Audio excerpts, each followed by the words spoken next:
Sisi tunashukuru na huenda tunaona kama huenda likaja kuwa tegemezi letu. Kulingana na jitihada zake za awali alizozifanya katika udiwani, tunaamini kabisa moja kwa moja kwamba tukimpa kura zetu atakuja kuwa sahihi kututetea wakazi wa Kigoma mjini hapa. Tunaamini hilo. Umejiandaje kumpokea? Kwa kweli sisi tuna furaha pia na tumemkubali tayari, na ujio wake sisi tunamkaribisha aje na kura zetu tutampa. Aje atutetee, aje aturudishie maendeleo tuliokuwa tumeyakosa na tuliokuwa tumeyapata, aje yaongeze zaidi. Ndio. Ni mambo gani ambayo mnatamani kama wanabuzebazeba Baba Levo ayafanyie kazi? Miongoni mwa mambo mengi tulikuwa tunayatamani katika swala miundombinu. Tumeona kuna baadhi ya barabara tulikuwa tukiletewa, barabara tunazungumzia kwamba kiwango cha lami.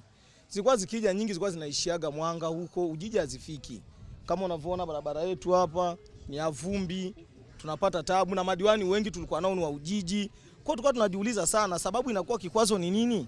Kama madiwani tunao wengi wanaotoka ukanda wetu huu, lakini zikija fursa hizo hapo huko hazitufikii, huende kawaje na wakutusikiliza hatuna. Umeona, kwa hiyo tunahisi kuja kwake yeye na tukampa na madiwani wa kutosha. Kwa hiyo tunaamini manispaa tutakuwa tumeipata.